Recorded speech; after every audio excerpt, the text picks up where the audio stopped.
क्या भारत की सबसे प्राचीन सभ्यता सिंधु सभ्यता थी? क्या हम कह सकते हैं? हाँ जी, बिल्कुल कह सकते हैं कि सिंधु सभ्यता, हड़प्पन सिविलाइजेशन भारत की सबसे प्राचीनतम सभ्यता और रहस्यमयी सभ्यताओं में से एक थी। ये आप लोग याद रखिएगा। यह सभ्यता आधुनिक पाकिस्तान और भारत के उत्तर पश्चिमी क्षेत्रों में लगभग 2600 से 1900 ईसा पूर्व तक, 2600 से 1900 ईसा पूर्व के बीच अपने चरम पर थी।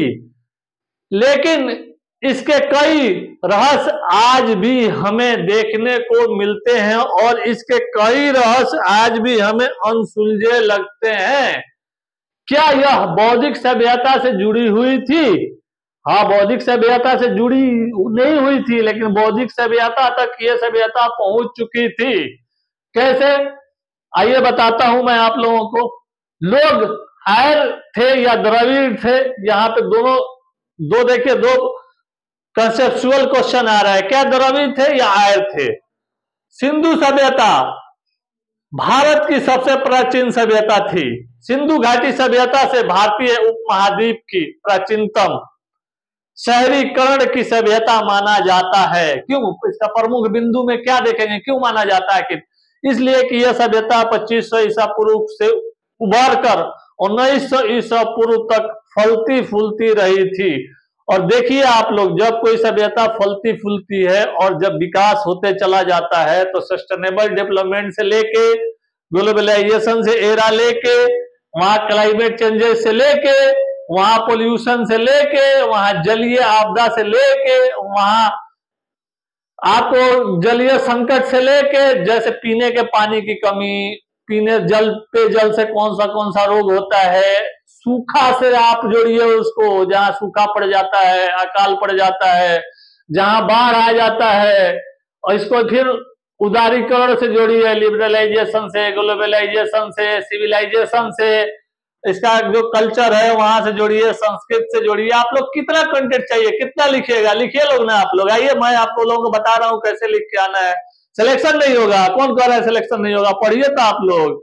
यह सभ्यता 2600 से थी और आगे चल के इसकी खोज 1921 में दयाराम साहनी हड़प्पा और 1922 में राघव दास बनर्जी मोहनजोदड़ो के ने की थी। इन लोगों ने खुदाई उत्खनन करवा के, इन लोगों ने इस सभ्यता का उत्खनन करवाने के बाद इसका इन लोगों ने खोज की थी। या आविष्कारक कह लीजिएगा ये लोग थे।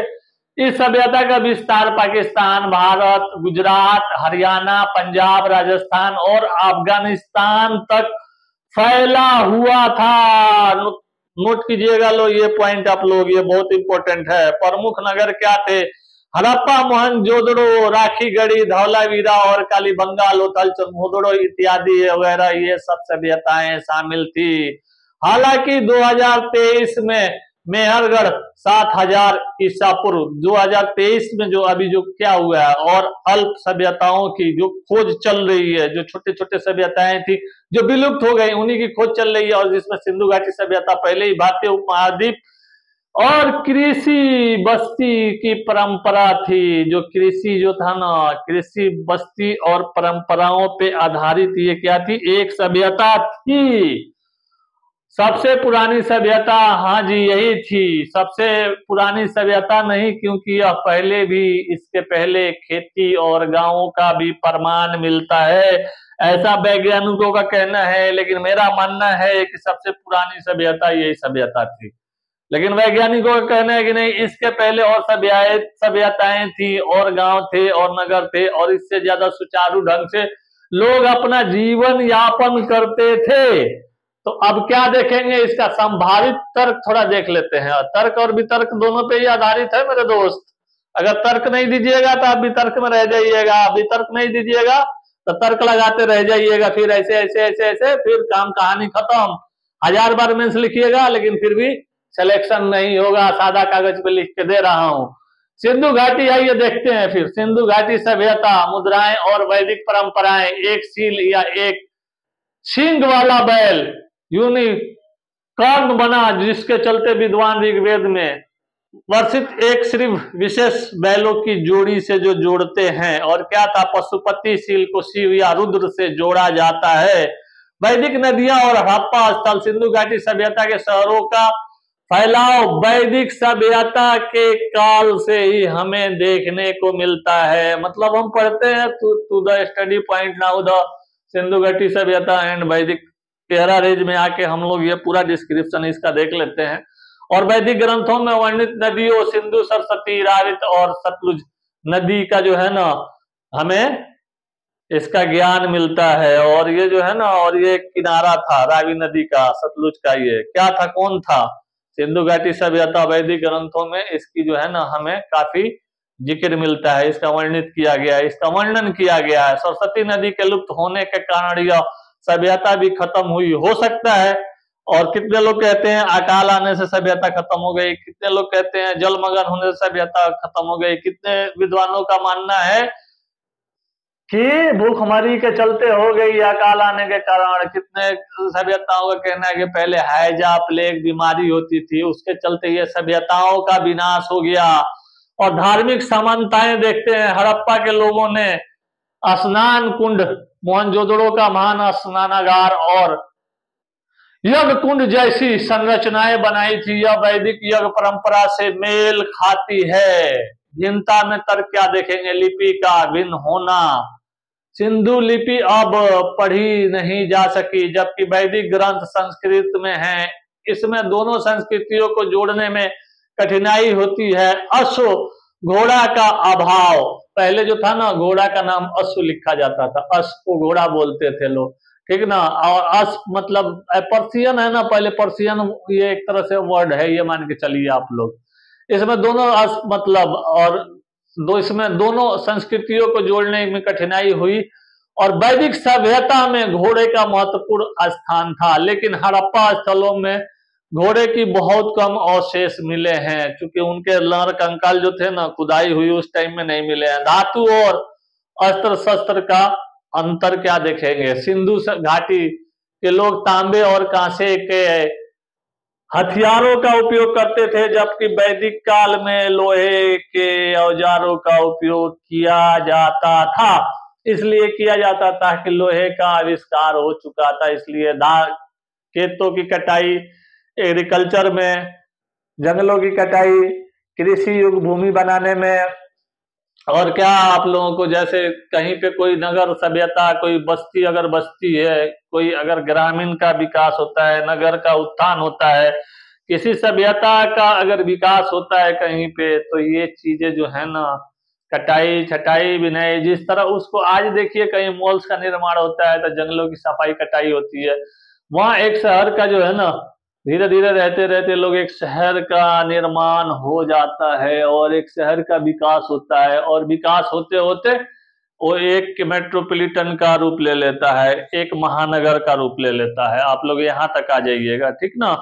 और धातु और अस्त्र का, सिंधु घाटी के लोग तांबे और हथियारों का प्रयोग करते थे, जबकि वैदिक काल में लोहे के आने से, उपयोग होने से बहुत ज्यादा सी जो है ना बहुत भिन्नताएं आ गई, बड़े बड़े जंगलों की कटाई होने लगी, ठीक ना। और मशीन जो है ना, आरा मशीन तो आप लोगों ने देखा होगा ना, उस टाइम में प्रचलन में आया। कुछ विद्वान मानते हैं कि सिंधु घाटी सभ्यता और क्या था इसमें सभ्यता का एक ही सांस्कृतिक प्रवाह का हिस्सा थी, जबकि अन्य विद्वान कहते हैं कि दोनों अलग अलग थी और वैदिक सभ्यता हड़प्पा पतन के बाद उभरी थी। वैदिक सभ्यता हड़प्पा पतन के बाद उभरी थी। मेरा मानना है कि नहीं, हड़प्पा पतन नहीं हुआ था। हड़प्पा सभ्यता जो है ना वो देखिए जैसे एक एज आता है ना, उस एज के बाद दूसरा एज आ जाता है। कैसे एज आ जाता, जैसे आप ग्रामीण क्षेत्र में हैं तो वो ग्रामीण को जो है ना नगर निगम में चला जाएगा, एक छोटा सा एग्जाम्पल समझिए, उसके बाद वो शहर हो जाएगा, मेट्रोपॉलिटन हो जाएगा, वहाँ मॉल्स बनेंगे, रेस्टोरेंट खुलेंगे, बहुत सारे जो होके एक ग्लोबल एरा का एक निर्माण होगा, एक फॉर्मेशन होगा, एक न्यू एरा एज का एक तरह से फॉर्मेशन होगा। और जो पुरानी सभ्यताएं होंगी वो डिक्लाइन होती चली जाएंगी, खत्म होती चली जाएंगी। समझ रहे हैं आप लोग, इसको आप लोग थोड़ा सा अच्छा से लिख के आइएगा मेरे प्रिय मेरे दोस्तों, समझ रहे हो आप लोग, अच्छा से पढ़िए, हो जाएगा सिलेक्शन, कोई टेंशन वाली बात नहीं है। आइए अब फिर देखते हैं मोहनजोदड़ो का क्या देखेंगे, मोहनजोदड़ो का नष्ट होना। बाण युद्ध या कोई परमाणु विस्फोट, उस टाइम में परमाणु युद्ध तो था ही नहीं, बम वगैरह चलते थे उस टाइम में, समझ रहे हैं आप लोग। जो देसी मसाला बना के वही सब मसालों से जलाया जाता था। जब जानवरों का जब ये होता था ना, तो लोग आग जलाते थे पहले, यही था ना आदि मानव जीवन क्या था, शिकार करता था, घुमक्कड़ जीवन था, आग जलाता था, खेती करेगा और जानवर मारेगा, उसी को खाएगा, ये चीज। अच्छा देखिए, जो हम लोग डाइक्लोफेनिक दवा खाते हैं ना, उस गिद्ध के हड्डी से बनता है। दवा में भी हर चीज मिला के बनता है जी, समझ रहे हैं आप लोग। क्या किया जाए। बाढ़ सिद्धांत, फ्लड थ्योरी, जैसे क्या है, मोनजोदड़ो सिंधु नदी के पास या और वहां कई बार आने के भी प्रमाण मिले हैं। नगर में बाढ़ की परतें दिखाई देती है, जिससे लगता है कि लोग इसे छोड़कर चले गए थे, लेकिन नहीं। जलवायु परिवर्तन और सरस्वती नदी का लुप्त होना, सरस्वती नदी जो इस सभ्यता के लिए जीवन रेखा थी, धीरे धीरे सूख गई थी। इससे कृषि उत्पादन कम हुआ था, लोग पलायन कर गए थे और सभ्यता धीरे धीरे खत्म हो गई थी। आर्यों का आक्रमण कैसे हुआ। अंग्रेजी इतिहासकार मोर्टिमर व्हीलर ने कहा है कि अंग्रेज जो थे ना, वो आए उस टाइम में भी। देखिए वो लोग जो है ना, पहले वास्को डी गामा जो है ना, घूमते घूमते घूमते घूमते पहुंच गए यहाँ पे। अब जब पहुंच गए तो एक नई, जो अमेरिका खोजने निकले थे, आ गए इंडिया, समझ गए आप लोग। आइए अब क्या देखेंगे, आयर का आक्रमण क्या था, इन्वेजन थ्योरी क्या देखेंगे इनका। आयर बाहर से आए थे और इन्होंने हड़प्पा सभ्यता को नष्ट कर दिया था। लोगों का कहना है कि कोई बाहरी आक्रमण, ऐसा कुछ नहीं है। देखिए ये तो मेरे ख्याल से लग रहा है बाढ़ आने की वजह से ही हुआ होगा। अभी जो क्लाइमेट चेंज हो रहा है ना, जिस तरह से अगर ग्लेशियर पिघल गया ना, तो हम भी चले जाएंगे काम से। खास करके जो बंबई वाला एरिया है वो ज्यादा जाएगा, बंगाल वाला जो गुजरात वाला जो समुद्री इलाका है ना, एक बार समुद्र का पानी बढ़ेगा। जानते हैं यही वजह है कि बरसात में समुद्र का पानी कम हो जाता है और गर्मियों में पानी बढ़ जाता है, क्योंकि पहाड़ के पिघलने से पानी जो है ना बहुत ज्यादा बढ़ता है, समुद्र का पानी जो है, इसलिए। आइए, हालांकि डीएनए अध्ययन से पता चलता है कि कोई व्यापक नरसंहार नहीं हुआ था।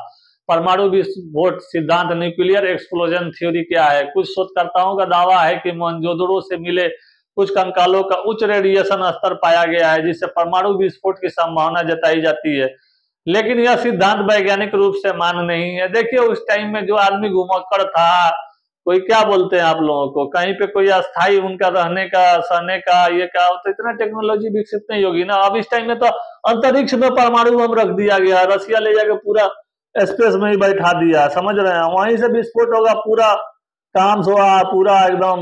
तो ये चीज है, उस टाइम के लोग, हवाई जहाज थोड़ी थी कि हवाई जहाज से लोग उड़ते थे लोग, समझ रहे हैं आप लोग। तो ये चीज है। आइए अब क्या देखा जाएगा।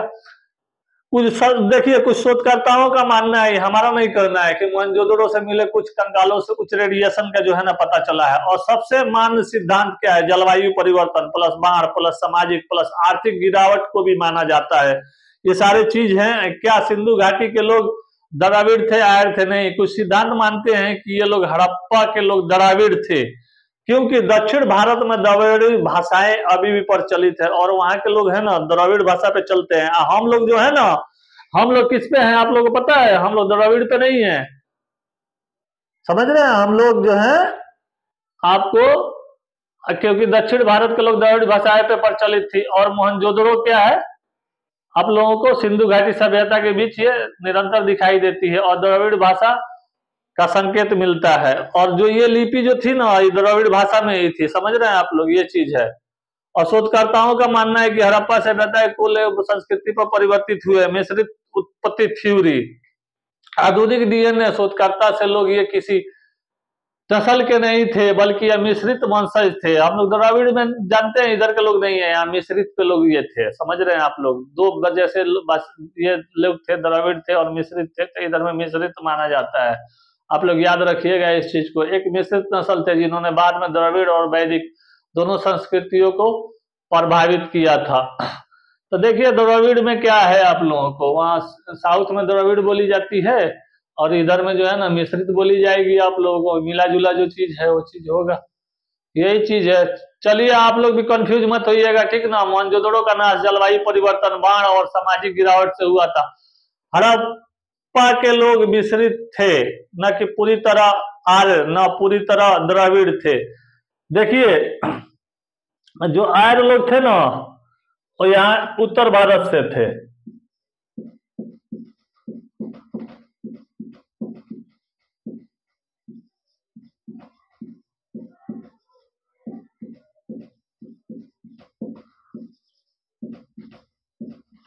द्रविड़ लोग जो थे ना वो दक्षिण भारत से थे। तो आप लोग इतना याद रखिएगा, भारत की सांस्कृतिक हजारों वर्ष में विकसित हुई थी और यह किसी एक समूह या जाति में शामिल नहीं थी।